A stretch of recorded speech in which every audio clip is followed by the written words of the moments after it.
Hey there guys, James Wilson here from Heretics Reviews, and welcome to this week's episode of James Presents. Now, I was originally going to be doing this solo video next week because we already replaced this week's solo video of mine with our documentary detailing our journey to Scarborough to go and meet the 6th Doctor Colin Baker. If you haven't seen that documentary yet, I'll put a link to that in the description below. It is a very good documentary, don't give that a miss. Also, I had more time on my hands than I thought I was going to today, so I thought I'd quickly do my character review of the Last Centurion. He was willing to wait 1,000 years for a girl, and he's one of the great nice guys of Doctor Who. And funny enough, it isn't the Doctor, because in my opinion this character is in some ways nicer than the Doctor. Is that possible? Find out in my character review.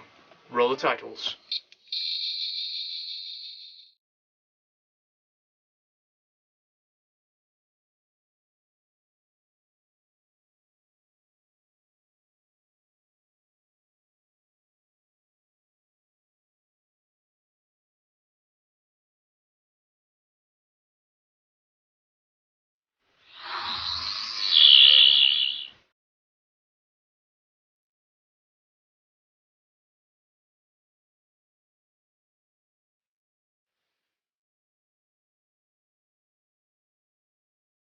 Now it's time to discuss the Last Centurion, the man with the nose. Yes, it is Amy Pond's better half, Rory Williams.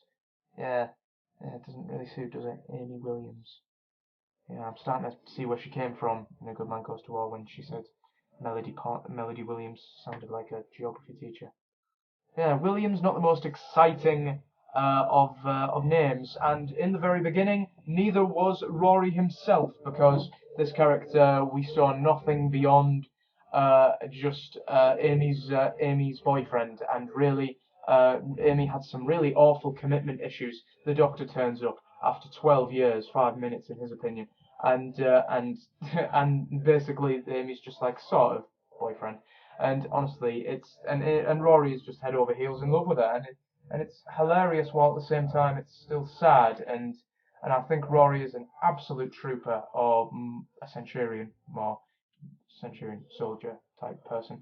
But anyway, I think he's definitely a great character and a fantastic one at that, and at times better than the Doctor and better than Amy, because he is posed with the Doctor, a man who has no competition when it comes to women. He has had countless female companions, and what's the biggest turn-on for women? What makes women wet the most? Yes, it is a little blue box that is bigger on the inside, and he's running around in a bow tie eating fish fingers and custard. At the same time, Rory is like, my god, this guy's amazing. But on the other hand, he's also like, he's eating fish fingers and custard. What do you find attractive about this man? Honestly, it's the classic thing that goes on even on planet Earth. You know, you are posed with Rory, who drives a Mini Cooper, and then you get the Doctor, who drives something that can travel around time in space. No competition. But unlike Mickey Smith, who I am going to be comparing Rory to today, unlike Mickey Smith, Rory doesn't cling onto Amy's leg when Mickey goes inside the TARDIS. He's not freaked out like Mickey was. In The Vampires in Venice, when Rory steps foot in the TARDIS for the first time, he's not shocked. In fact, the Doctor is expecting shocks. The Doctor just says, "Do you want to know why it's bigger on the inside? Because it's another dimension. Because it's another Oh, well, got it right." You know, the Doctor wasn't expecting that, and I think the Doctor sees that in people at certain points. Although the Doctor can be one of those cool guys who drives the best car, you know, sort of thing. And although the Doctor is like that at times, I think Rory is one of those people that sort of proves that the Doctor is trying to one-up people at sometimes. Past all of I think that although the 10th Doctor, in my opinion, was the most up his own arse of all the Doctors and most loved himself, I think the Doctor will always be like that. Will always have a part of him that's like, yeah, I got this girl right in the palm of my hand just because I've got a TARDIS. You know, I think that because of that, I think it's Rory who brings out a lot, like I said last week with Wilf. I think Rory is one of those characters again that brings out the vanity in the Doctor and highlights that the most. When you're posed with a human being, it's no competition. But at the same time, Rory didn't do what, because Mickey Smith, he was sent to a parallel world. It took a parallel world for Mickey to realise, hey, I'm better than the Doctor at times. But he was given a gun and a black van and a team of people that killed Cybermen for a living, you know, in a parallel world. So I think that where Mickey was given that, Rory was simply given his own wits and just himself. And I think in that way, Stephen Moffat has done brilliantly with his character development, and it's a huge inside joke that Rory dies all the time. You know, it's constantly said that dies. There are just countless Tumblr memes and just constantly just stuff like that. And really, I think it's great that Rory has overcame all the memes and stuff like that, because he is a great character and definitely one of my favourites, because like I said, he is given the simple stuff, whereas he's posed up against a TARDIS and a man who is the most amazing man in the universe, besides David Tennant. That's probably a close second. But I do think that he is brilliant with what he was posed with, and I think I really do tip my hat off to Rory, because he is an absolutely fantastic character. And Arthur Darvill himself as an actor is brilliant, because I think it would have, because some people had complained that it would have been better that Rory leave before Amy or Amy leave before Rory, but I think it's definitely had a sense of completion in the fact that they left both at the same time, because as it sort of progressed in Series 5, it was definitely in Series 5, Series 6, Part 1. I think it was definitely a case of Rory trying to one up the Doctor and stuff like that, especially as Amy's Choice, where it was all about basically Amy having to choose between the Doctor and Rory. And again, which was, I think, a great episode. Well, not great, but it was a great story to discuss. Amy sort of had to decide between his boyfriend and the Doctor, you know.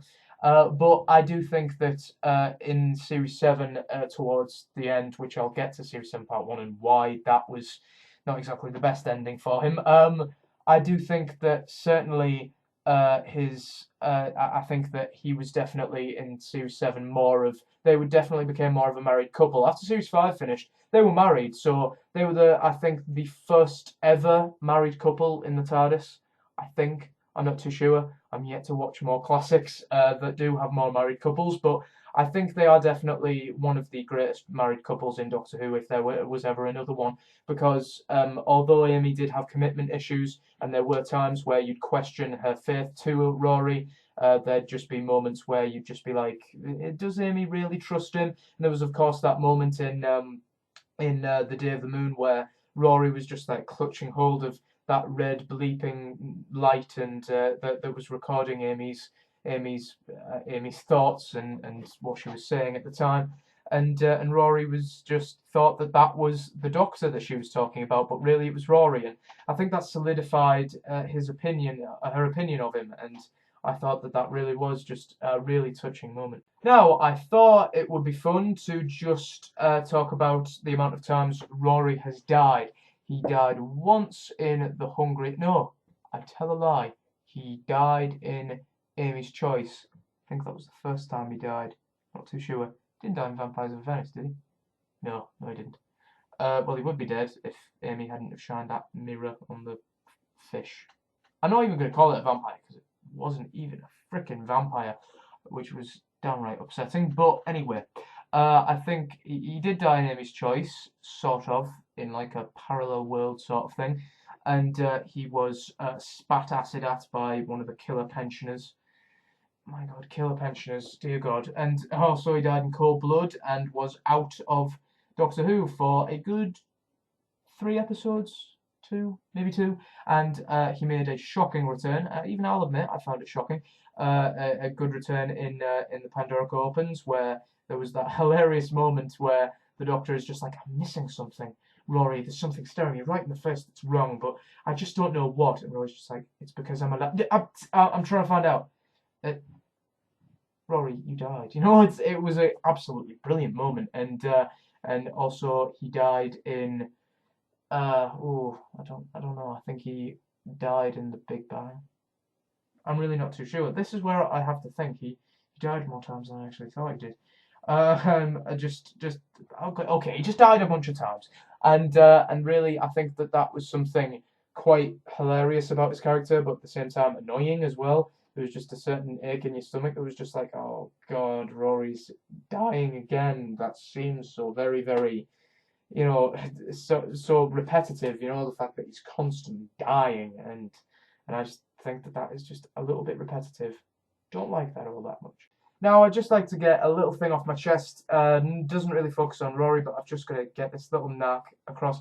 Really, I don't really get why Moffat thinks it necessary to have months and months. I'm speaking within the show's narrative, but in between show breaks and stuff, that there actually has to be the time that Amy and Rory spend without the Doctor. That has to clone what actually happens in real life. There was 9 months in between The Doctor, the Widow, and the Wardrobe, and Asylum of the Daleks. So Chris Chibnall and Stephen Moffat found it necessary to write a small internet series about what Amy and Rory did in their normal lives during those 9 months.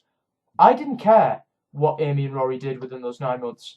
I really don't. I mean, who wants to watch their normal lives? Yes, it's interesting for one episode, but for 5 daily, 2-minute episodes, it really wasn't all that interesting. I mean, that bit with the Ood being their slave, it really was just awful. I mean, I'm not going to say much about it because I've probably said it in solo videos and countless others, but I just wanted to get that off my chest. Just Pond Life, just ugh. But also, one other thing that Matthew is probably going to be very jealous of, because Matthew thinks lowly of this moment than I think I do. But Rory's ending was underappreciated, and certainly was just downright awful, and just a really letdown of an ending for Rory, because Rory has had just as big of a time on Doctor Who, if not more so of a character development than Amy has, and for him to just go like that in The Angels Take Manhattan, yes, some people might believe that he technically had his goodbye jumping off the roof with Amy, and that was quite a lovely moment as well.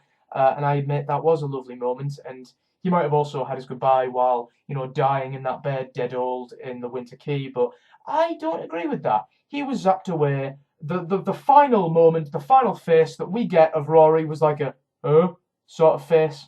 That's a face that you get when you don't understand something. And yeah, he was just like look, Amy, look, there's a grave on there's a name on this grave with the same name as me. Zap, gone. Goodbye, Rory Williams. Oh my God, that was just awful. He had a look on his face like, oh shit. What? And yet Amy got a Raggedy Man. Goodbye. Oh, tears streaming down my face, but with frickin' Rory, we get a, oh, well, bye.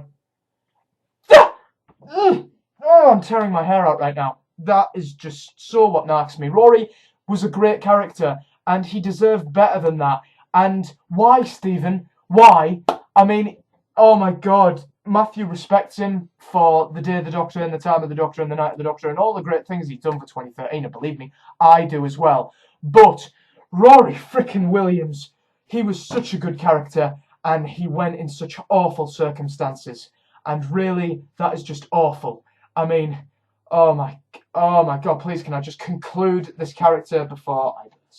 Now I conclude on this character of Rory Williams, who is portrayed by Arthur Darvill, that Rory Williams is an absolutely top-notch character and has had an absolutely illustrious time on Doctor Who, and shows dedication to Amy unlike any other boyfriend. And honestly, Tumblr is right in the fact that he is probably the perfect boyfriend, because he waited for Amy Pond for 1,000 years. Obviously, in 30 years' time, when Arthur Darvill is ancient, he will be talking about at Doctor Who panels. He will be talking about waiting for Amy Pond for 1,000 years, because that's the thing that stands out most about him. Rory Williams is the perfect boyfriend, and yet Amy Pond is the furthest away from the best girlfriend on the planet, and I guess that's why it's it's such a lovely story between them. It's the fact that Amy has such bad dedication issues and such commitment issues, and Rory commits himself so very much to Amy, and he is just brilliant in that respect. But honestly, if any bitch came up like that and was just running away with some other guy before her wedding day, I would not tolerate that. I would just dump that bitch. But Rory stuck with her and in fact changed himself for the better. He didn't stand for any of the Doctor's shit. Whereas the Doctor was showing off to Amy, that Rory was just glad to be himself. You know, he was just like, yeah, I'm Rory Williams, but I really don't care who you are. He wasn't sucked in by any of the brilliance. He saw him as more of a obstacle, like the Daleks are to the Doctor now. And really, I think that that's all the Doctor was to him in the beginning, was just an obstacle who was trying to pinch his girlfriend, and eventually they became pretty good friends, and that's how I see it. And hopefully Danny Pink will be, if Danny Pink is anywhere half as good as Rory Williams, I will be a very happy man indeed, but I will have to wait later on this year for that. I rate Rory the Roman a 8 out of 10. Now I'm going to be answering a few comments from last week's character review, which was of Wilfred Mott, a brilliant character, but just watch the video if you want to hear my opinion on that. William Steele says, I love the character of Wilfred Mott. He was such a great final companion for the 10th Doctor, and I'd love to see him return, even though it probably won't happen. You're right there, he was a great final companion for the 10th Doctor. He was just brilliant and so unexpected as well. Like I said in the video, he was just such an unexpected ending, but still at the same time, he brought out that Doctor's vanity, and I thought that was a brilliant sort of, because everyone seems to be complaining, and for a very short time, me and Matthew actually thought that his final words were a little bit moany and out of character. But for his Doctor in particular, I think Russell definitely considered, what his Doctor would say. And although his Doctor would, like every Doctor, would put his life on the line for anyone, I think that the fact that he knew he was going to die, I think that brought out his "no, I don't want to go, I'm so important" side, and I think Russell was brilliant for writing that in. And you're right there, I can't really see him returning because the whole destiny of Wilf thing, that's all the Doctor... Wilf's already killed the Doctor. What more do you want, Universe? But honestly, I'd love to see Wilf return. I think he's a great character and such a lovable one at that. But I can't really see him returning either, because he has played his part and so brilliantly. My second comment is from Dr. Dan Alsop, who said, Wilfred is a good character that was a bit annoying. He was okay in End of Time, but in Voyage of the Damned, he was awful. Well, what are you expecting? He was a very small character. You're expecting great character development from every single character, an extra in the background who's picking up an apple. You're expecting the story to focus on him.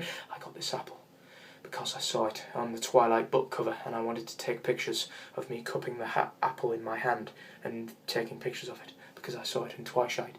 But there's not going to be great character development in every single person.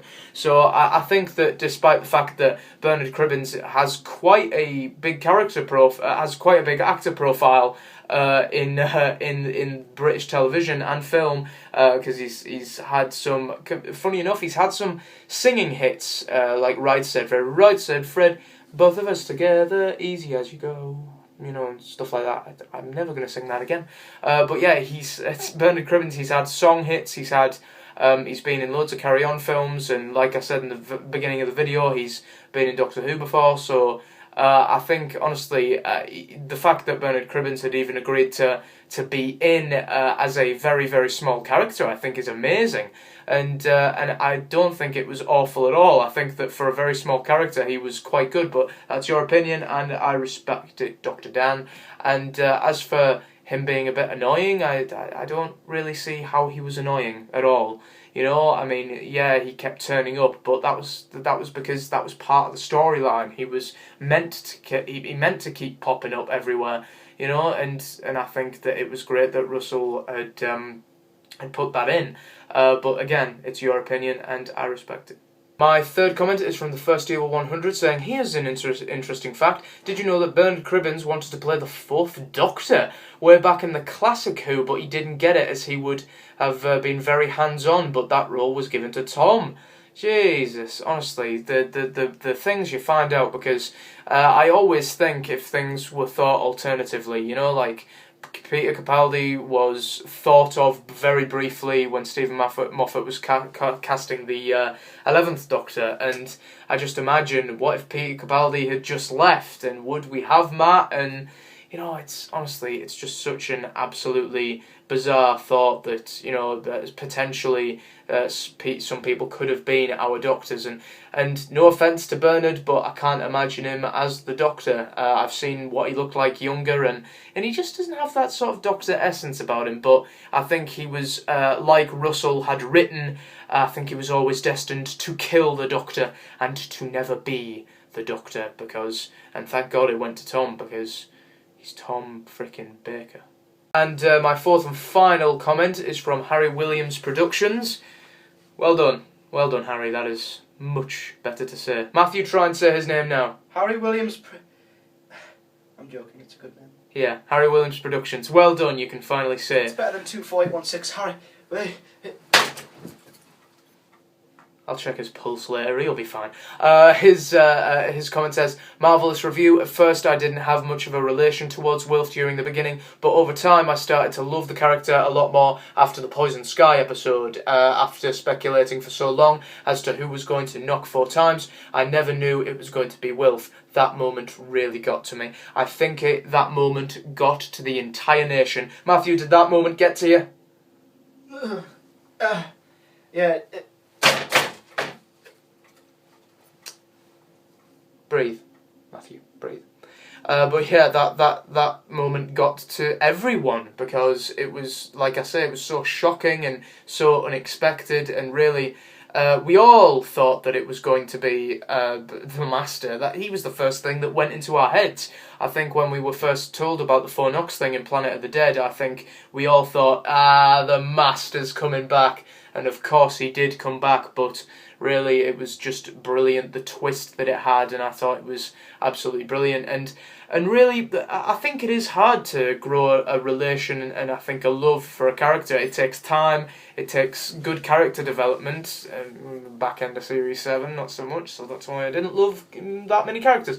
But he was a character that I loved right from the get-go, you know, and after I got to know him in Partners in Crime, as soon as I saw him on that hill and had such a great rapport with Catherine Tate, it's like they were really relatives, and it was just so brilliant, you know, and he was just such a warm and such a lovely character, as I think the man himself is. I've seen Bernard Cribbins himself on Nevermind the Buzzcocks, and he is just so hilarious in that, honestly. He makes more jokes than, honestly, Noel Fielding. Noel Fielding, of all people, and he's the most bizarre comedian I've ever seen. And him and Noel Fielding were just so bizarre together, and it was brilliant. He was just so funny, and he has such a comedic presence, and it's just so brilliant, and he is just such a fantastic character. Matthew, are you okay? Matthew? I think he's dead. Damn you, Harry. Yeah, better check his pulse, because we have got to make tomorrow's video. Matthew? So then guys, that's it for this week's episode of James Presents here on Who Addicts Reviews. Don't forget to like this video, subscribe to our channel if you haven't already for some great videos over the next couple of days. Also, please comment in the section below what you guys think about the character of Rory Williams and why. Also, please don't forget to come back to the channel tomorrow where me and Matthew will be taking a break from our 12 Doctors Countdown to talk about what we had learned on our trip to Sci-Fi Scarborough, because we had learned a hell of a lot about Colin Baker's tenure as the Doctor and what he experienced while being the Doctor. That is going to be very exciting. Also, on Friday, Matthew will finally be continuing his Regenerations box set reviews with his Night of the Doctor review, and honestly, it's just an absolute stroke of bad luck with his laptop. John Hurt just couldn't get enough of him. He just... I don't know why. John Hurt, he blows up the Daleks, he blows up Tom's internet, Owen's internet, Harry's internet, my internet, pretty much every day. It's just, I wish you could just cut us some slack. Just please, John, no more. So, another Day of the Doctor Code. See you guys next time.